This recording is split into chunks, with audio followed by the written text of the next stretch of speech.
most people speak of the runner's high. And the runner's high is what the rest of the world knows as the zone. The zone is when excellence becomes effortless. At the physics level, it's a concept called free energy. I'm going to nerd out for like 10 seconds, Go then I'll for it. stop. Go for it. So what happens is when we produce energy, electricity, it is inefficient. If you spend $100 to produce electricity, you're going to get out less than $100. The typical engine has a maximum 66% efficiency. But free energy is this idea that there's a special machine that you get out more than you put in. It doesn't exist. It's a special thing. I think the RBS is free energy. Wow. I really think it's the only thing that you can get out more than you put in. Right. And I hope the stories we've shared with people today give them clues and glimpses of how that's possible. Welcome to The Value of One, The Power of All, a podcast created by the Ron Brown Scholar Program. Since 1996, this organization has been investing in the next generation of African American leaders. And this podcast highlights the stories of the scholars, alumni, staff, and friends that make this program special. Hey y'all, this is Ray Pryor, 2015 Ron Brown Scholar. And in this episode, I'm excited to share with you a conversation I had with Robert Kabera, Ron Brown Scholar from the class of 2007. And if you know anything about Robert, you know he's a true globetrotter. He's always on a plane traveling from country to country. So much so that he has this game that he plays with his clients that whenever they talk with him, they ask, Robert, where are you calling from today? So I figured, why not play that game too? Here's just a few minutes of him talking about all the places he's been recently. As of today, I'm calling in from Atlanta, Georgia, but I just came in from spending a week in Brussels, Amsterdam, and Brussels, Belgium. And the same week, I also went to Amsterdam in Netherlands.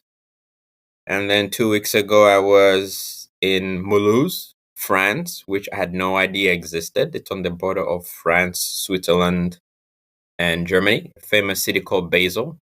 People talk about the Basel Art Festival in Miami, but the real Basel is even better.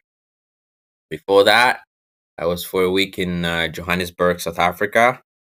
And prior to that was in Sharm el Sheikh, which means land of peace by the Red Sea in Egypt. That's where COP27 was. So in the last 4 weeks, I've been to maybe 4 or 5 countries, very exciting. And prior to that, the reason why my clients play that game is everywhere I go, I typically have my international phone calls from a local number. So earlier this year, I had the opportunity to visit Samoa, the remote Pacific. And that's when I discovered my clients play the game to say where I'm going to call from. And you know, the funny thing is they never guess right, neither do I, because I travel that much. Before Samoa, I was in Equatorial Guinea, which for the fun fact is the only Spanish-speaking African country. I didn't know until I landed at the airport. And so I know that the RBS folks are super interested in traveling. As you know, we pretty much have a VIP invitation from the very top in Egypt. So I hope we can get some of our RBS friends there. I have everything lined up.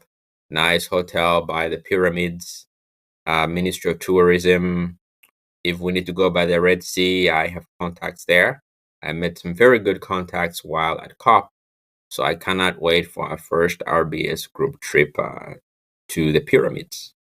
So I've been to 9 countries this year and 6 new ones. In fact, I've traveled so much, Ray, that the customs people are now doing secondary interviews for me. When I was living in Europe, in the EU, the guy was like, what do you do for a living? And I told him.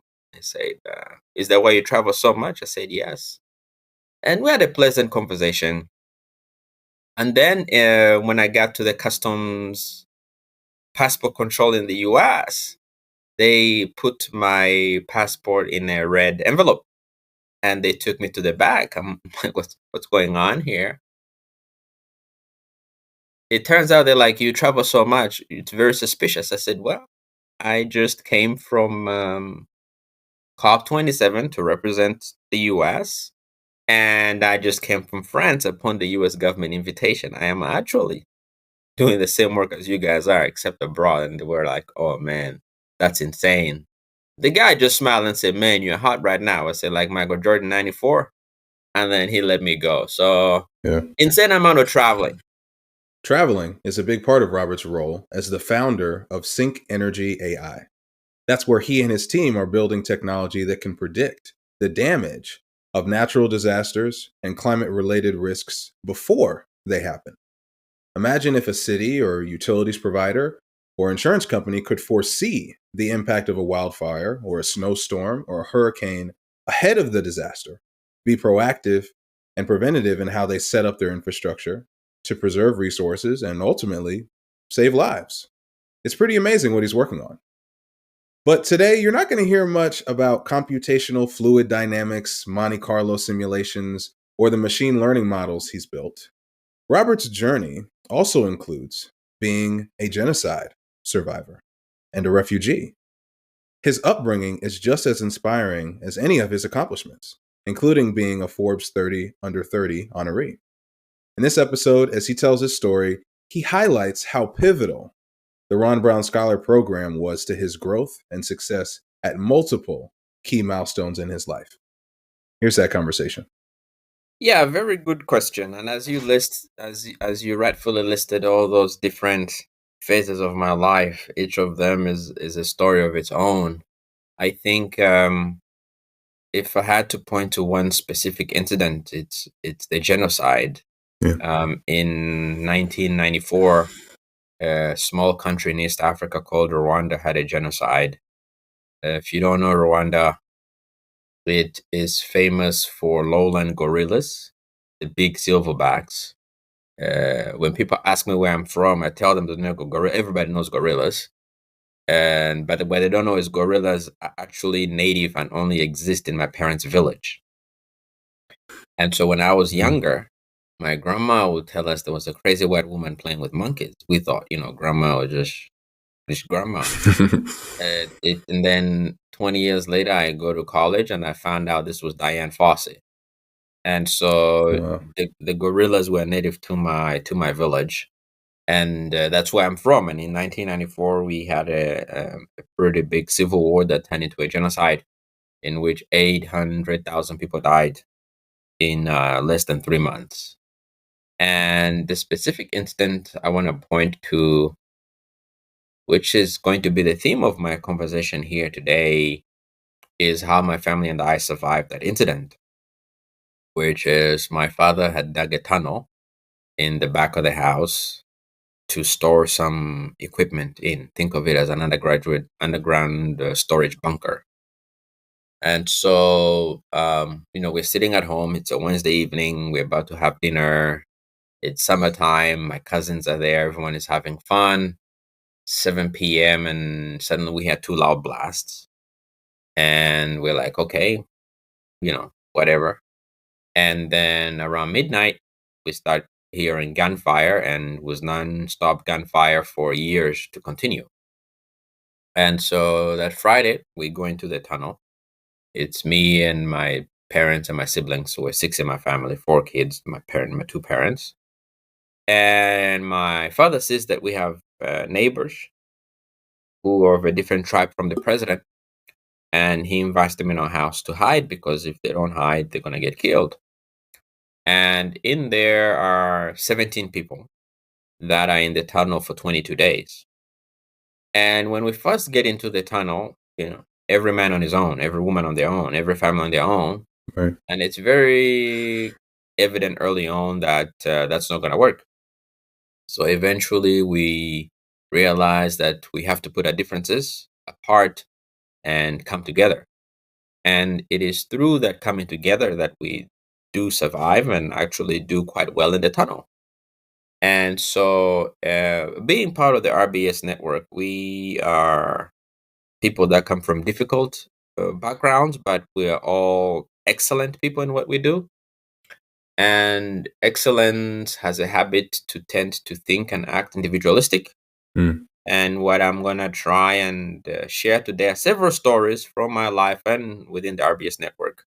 How in my opinion, our greatest leverage for success, for excellence, for impact, for us to make a dent in the universe is actually coming together, especially coming together with people who we have very little in common with. Right. And that lesson was first ever learned in the tunnel in the genocide. And looking back, if you look at other similar instances, the Jews that survived the Holocaust, most of them are people that came together. The Right. Japanese that survived the concentration camps, they came together. So popular culture media has this image of everyone wants to be John Wayne, the solo hero. In tech, everyone wants to be Steve Jobs. Right. But in reality, in the real world, when we face crisis, we want to have an impact 10,000 years from now today. The best way to do that is to come together. Right. And I appreciate you sharing that story. And even though I've had the privilege of hearing it before, I can't even begin to imagine the 22 days in the tunnel. But if I try, I can see the first moments, like you said, or first couple of days. Even though your father has invited people who, if it's my understanding, who are they a different tribe from your family as well, or in Yes. addition to being so Yeah. this is not just different from the president and the general, the what's going on in the country. These are folks in the tunnel who are different from each other as well. Yeah. And like you said initially, when we get uncomfortable, and maybe even on the flip side, like you said, when we experience some success and we're really excellent at what we do, we go solo, very individualistic. I'm going to take this corner. They're going to take that corner. As long as everyone stays in their place, I'll be okay. But Right.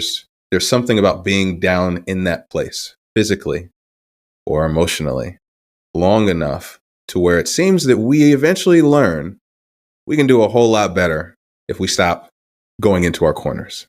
Right. But sometimes it seems that sometimes we got to go down there and spend some time down there before we get there. Yeah, this Yeah. is true. I think, you discover what you're made of through dark and mostly lonely paths. Just don't spend too long there, but Right. don't think that is the only path. Because oftentimes when you pursue something extremely challenging that seems impossible, it is very easy to come to the conclusion, a defeatist conclusion, if you go at it alone. But if you go at it even with the same mindset with a group, the thing about group dynamics is just the coming together is gonna produce magical results. Hence the famous quote: "Human beings are the only parts of nature that the whole is greater than the sum of the Right. parts." Yeah. Right? Everything else in nature, you put a puzzle together, it's gonna be the same puzzle. But Right. when human beings come together, right, the sum is always greater than the parts put together. And Absolutely. that's what I've seen. Again, we'll go into the details later. Even for example, my current traveling like crazy. I've had the opportunity to present at major climate conferences this year. The one I went to in Samoa was in front of 79 countries. Okay, the invitation at COP the 27 was by major corporations. I spoke on panels and it was well received. And I could do that because I have a tech solution. But last year I came together with a retired ambassador because I realized, yes, climate, yes, energy is a technological scientific problem, but the way the people that need to hear it are diplomats. And so I needed a diplomat to put it in diplomatic terms. Right. Before, I could talk for 10,000 hours and no one listens to me. Now, when I go with the ambassador and he does his diplomacy thing, suddenly in like 10 minutes, people are like, yes, let's do it. Yeah. That's just a very small example of how, if you put your differences aside and you come together, magical things happen. Yeah. Suddenly, I'm in Basel drinking fine wine with the ambassador because I was like, hey, my tech is great, but it's nothing without a diplomatic person to present it that way. So that's a small example that just came to mind of, Yeah. Yeah. teaming up with someone Absolutely. else. Yeah. I think that it summarizes the mission of this program and the name of this platform, the value of one, but really the power of all. That once, and I think a lot of us who, from your childhood, the same tools that it took to be successful in school, the same tools that it took to be successful, we'll just say before you go to college and before you start pursuing things in your career, a lot of them we could kind of get away with doing by ourselves, and a lot of us even were kind of inspired to do so and kind of have a chip on our shoulders to not need anybody else, to stick it to the world, and that Right. this is my domain where nobody can touch me, But I Yes. think it's a lesson that is really important, that ideally we get as early as we can, that if you really want to take it to the next level, you can build a great tech tool for climate change. But if you really want it adopted, you got to partner. You gotta split the ownership. You got to give up power in order to get it back. I think you articulated that really, really well. I know that there are a lot of scholars who have had an impact on you. Being at Stanford too, I'm sure there were a handful of scholars that were there around your time. Can you tell me a bit about what your experience was like at Stanford and engaging with other scholars, but just generally pursuing engineering there, coming from all the places that you had been in your life, actually, up until that point? Stanford was very different than all of those other environments. I'm curious to hear what that experience was like for 18-year-old to early 20s, Robert. Yes, yes. I think that we all come to college with different levels of preparation, and we, as a program, spend so much time excelling and being wowed at each other's accomplishments that we don't actually come together and engage very Right. well. I Yes. think that's a shortcoming. I think that's a shortcoming that must be dealt with presently, because we are losing a lot of value along the way. And I'm gonna share instances in which, rarely, but I had the good fortune of coming in contact with other Ron Brown scholars and the impact they had. And it all started with Stanford. Going to Stanford, obviously, everyone there is very well accomplished. I had gone in the School of Engineering, it's what I studied. And the School of Engineering, I think Stanford has 7 schools: medicine, engineering, education, sciences. You generally do not mix with people from the other school. I think they even have, I don't know if they have them anymore, but back in the day, they had terms for science and non-science majors. They were called the techies and the fuzzies. That they never mixed. It was like Yeah. water and oil, or fire and water. Just they don't mix. Right. But thanks to the RBS program, at the time I was there, they had a big SIP arrangement where they put an upperclassman in charge of 3 or 4 undergrads, like younger first, second year. And I had the good fortune of having Mondaire Jones be my big SIB. And for those that don't know Mondaire studied at Stanford undergrad in political science, went on to graduate with honors from Harvard, and is now a congressman. So he's sort of a big deal, but back then he was somewhat of a nobody. Those are the so best stories, man. Yeah. so Mondaire, I think, was a junior or a senior when I was a freshman, and Mondaire was a political science major and was vice president of the student body. Back in the day, I could care less for poli sci. I could care less about student government. This is the heart of the Silicon Valley. It's my job to be a good science student and build apps and do the Silicon Valley thing. But I didn't have a choice, so I took part of the program. And one of the things Mondaire helped me tactfully to do was to take part in non-technical extracurricular activity. And I was like, dude, what's leadership? Who cares about leadership? When Yeah. I have the best grades and the best app, nobody cares about leadership. But I said, okay, whatever. If you insist, I'm going to do it. And so the school had something called Nomination Commission, which was a program of, I think, 5 students that were responsible for deciding 300 positions of students and faculty in different organizations. And the other people there were someone from the law school, the med school, political science. But what I learned through nomination commission was how to basically be a leader at the very core. How do you come together as a group of five, arrange a way to interview people, fill all 300 positions within budget, within time, and make sure things are done right? 15 years later, as a company CEO, that's precisely what 90% of managing a company is. It's about working with a team, interviewing candidates, making sure they're qualified for the roles, and holding them accountable. And so, NomCom, once I graduated undergrad with my degree in engineering, is one of the most important set of skills I ever had about how to work with the world outside of math and science. And that's 90% of life. Right. And it's all thanks to Mondaire forcing me to do this thing that at the time was thought was just a waste. Yeah. That speaks to what our community is able to accomplish and the kind of impact we're able to have on our scholars, that even just being an amazing engineering student at Stanford, if you just stop there, you would think whatever opportunities you want after that or during that are yours. You're there. You're in the mecca of tech. You're around your people who think like you, and everybody who is looking for people like you knows exactly where to come.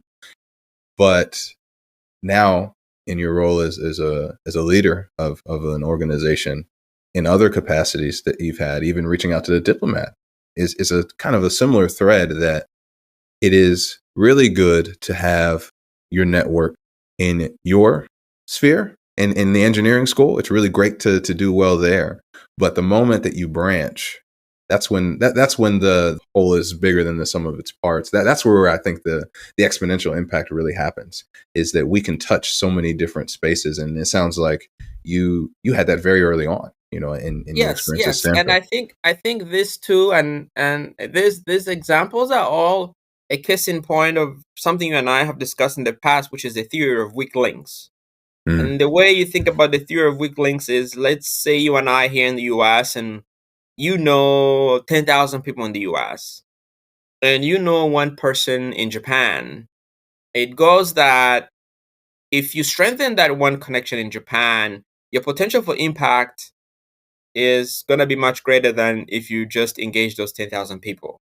yes. And so, me working or engaging, I knew maybe 100 engineering students, but that one non-engineering contact I had with Mondaire is ultimately what prepared me to bring my ideas of science and technology and tech on the world.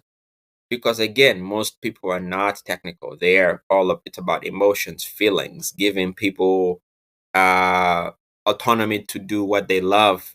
It's leadership 101, and that Right. nomination commission was just that. Yeah.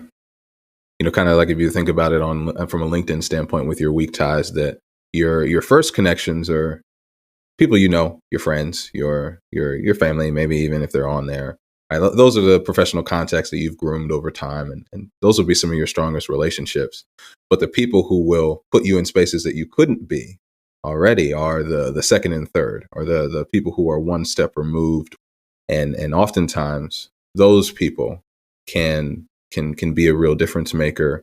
And we have the luxury that, like, we know a bunch of them, and we're all a part of the same program, and we've all known each other since we were 18 years old. Like that's really a blessing, that even if most people know the value of weak ties, most people don't have an RBS that they can tap into Precisely, to right. do and it. and and and the Mondaire story was just a college example.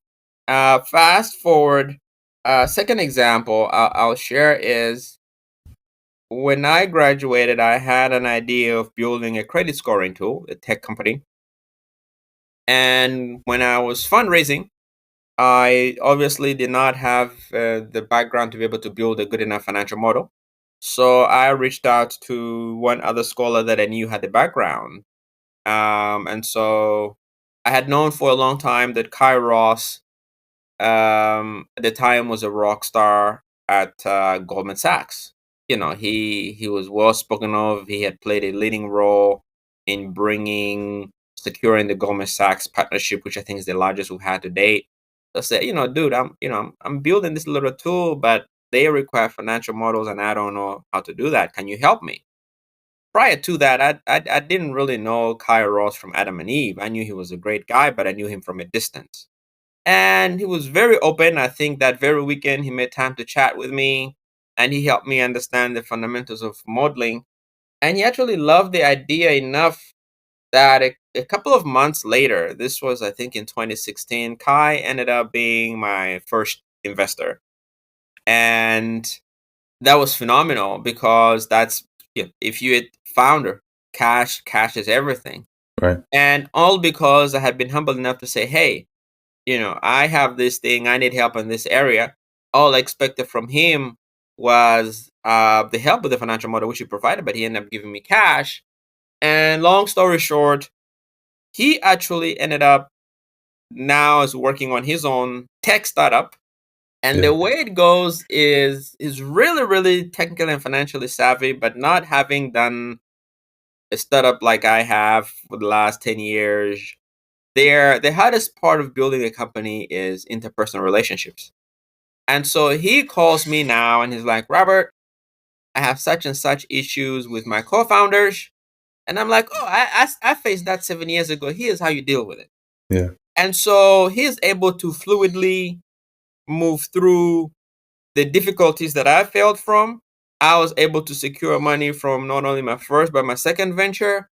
And that's a second example of, hey, just RBS reaching out to RBS and coming to each other's aid. Wonderful things happen now. We are both founders. I think my company has like 10 people. I'm probably going to hire a lot more. In fact, my to-do list for this week is 3 job descriptions, which I'm going to shop with Holly Duke because I want to hire RBS. But all that started Absolutely. from just the two of us, different guys, different skill sets coming together. Yeah. And what I appreciate about the initial exchange when you came up to Kai and said, hey, I've got this idea that I'm working on and really need your expertise. It sounds like you guys weren't super tight necessarily, hadn't maybe had a whole lot of conversations, and then maybe had seen each other at events or just knew of each other generally. And in some organizations or in some networks, you need to know people really, really well before they're willing to help you. And I love that you don't need that. Like in RBS, we kind of skip the small talk. We skip the introduction. And when you see those 3 letters, that's it. I got it. Whatever you need is done. Like Kai was, I want to say, 2 or 3 years ahead of. I had never talked to him before. Yeah. He had gone to Princeton and was in the investment banking world. Literally, didn't know the guy. I say, hey, I'm Rob, RBS 07. I need help financial modeling. Can you help me? He said, sure, I'm free this weekend. That was that. That's it. It's that easy. Yeah, absolutely. And I mean, you couldn't write a better story of the full circle of you coming to him for financial modeling when you needed it and being an early investor in your company. And then him being like, Rob, you got to help me. Like I'm figuring out how to handle this tension between my founders. It's really interesting, right? It's beautiful. Like strength of weak links. He's Absolutely amazing at he can make an Excel spreadsheet sing songs. But you cannot deal with human beings and have 10 years of dealing with human beings. And so I literally sit with him and I tell him 5 years worth of human relationship mistakes. And he's like, oh man, that's brilliant. I'm like, dude, that's what I do. So his go-to is whenever you face a difficult team situation, step out, call Rob, and 99% of the time I have the answer. Not because I'm smarter than him, because I've made the same mistakes over the last 10 years and I can save him the trouble now. Right. And he knows because he was the first investor in my company. So I used to call him with the same issues. And so he knows who to call for those same problems. And we can all save each other years of management challenges or mistakes or things just by, like you said, staying more connected to each other. And what I also appreciate too is kind of a second dimension of your message about wink links is that now I bet, and it may have even happened, Kai's weak links now become yours because you're one message away of saying, hey, Kai, I have this thing I'm working on. do you know anybody who does this? Yeah. And so now not only do you have your own, and then you kind of transition people from weak links to your inner circle, but it expands with all of their weak links too. And so I get goosebumps thinking about how when we coordinate, when we organize, not just as a scholars, but as a community, all of our resources and wisdom, we have too much to be siloed off, right? Like the game Precisely. is too Precisely. big. And if it wasn't the case, maybe we shouldn't waste our time, right? But for Yeah. us, man, And you used an important word, two important distinct words. You said scholars and community. yeah, Something that I think we scholars do not tap into at all is our community, right? And my third and sort of final story of the day is about a wonderful interaction I had with a non RBS person in our community that really had magnificent outcomes. I forget which it was, but I had attended one of the selection weekends. And in selection, it's like you greet everybody. And at some point in time, I walked up to the bar, and there's this older Caucasian gentleman. And he seems nice. So I just start talking. Hey, how's it going? What drink are you drinking? Where'd you come from? I like just, just being nice to the guy. And he ends up handing me his business card. I say, great, thank you. You work in government. I'm never going to work in government, but whatever, I'll just take this card. And a couple of months later, I see a role at a government agency, and they're looking for someone that can help with energy in Africa. And I'd studied energy, I spoke African languages. So I reached out to this gentleman. I said, hey, I see this agency, they have this role, I'm perfect for it, but I have no way of, I didn't see an how to sort of get in touch. And he sends out a message. It turns out he's involved with that particular organization. They ended up hiring me, no questions asked. wow, Through that opportunity, I end up working with 50 energy companies in African countries for the Obama administration. This was in 2014, 2015. And that is the work that landed me on Forbes list in 2018. wow, All because I went up to some random dude at selection weekend and I just, hey, nice to meet you. What do you do? Where you from? I'm not really into government, but I'm going to keep in touch anyways. right, So reaching out to the first degree is scholars. right, But really, what's more magnificent is the second degree, which is Forbes, Friends of Scholars. right, Very, very, very well accomplished people that are ready and eager to do what they can to help me. He recommended me to that role. He didn't know me. We talked maybe for no more than 5 minutes, but he knew I had those three letters, right. just like with Kai, and that's all he needed to push my case forward. Yeah, I have never really experienced anything like the evening, like the American Journey Awards as part of selection weekend, and been in a space like that where, like you said, first degree is like, man, the scholars that are with me here or the other finalists at that time on my first one, I'm like, man, I don't know how I got in this group, but I'm grateful that I'm here, right? And but then if you look even more out into the crowd, maybe even as at 18, 19 years old, you don't even realize the people who are in the room and who their weak links are. And that's why I think this program is so special, because it not only attracts and keeps us as scholars together, but there are a lot of people who want to be honorary scholars too, basically, right? Like people who want to be a part of this. I remember a few years ago when Magic Johnson was at selection weekend, he made the comment that he was the first Ron Brown scholar. Late secretary was a mentor to him in a few ways, and I think you got to be looking for those kind of people, right? You got to Yeah. walk up to the people who are there, and so I think that's a really powerful just testament to what you can find if you plug in here. When you dream about what RBS is going to be in another 25 years, what comes to mind for you?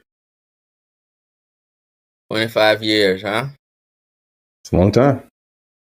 Most large corporations, especially finance corporations, have defined verticals. But then when they have special projects, they get the best of the best from all the verticals and form a team around the special project. I think that team is typically known as the SSG, Special Situation Group. I think RBS in its fiber intrinsically is an SSG. I think that not even today, if there is a project, a topic, a goal, a milestone, a movement, public or private sector that we want to accomplish, I think by coming together, 70% of that problem is solved. Because we have all the skills to build, and we also have the intelligence and the network to find the solution for the next 30%. But the core of this all depends on one thing: coming together. Thanks for listening to this episode of The Value of One, The Power of All, a podcast created by the Ron Brown Scholar Program. If you want to hear more inspiring conversations like this one, don't forget to click subscribe on your favorite podcast platform. To learn more about the organization, check us out at www.ronbrown.org.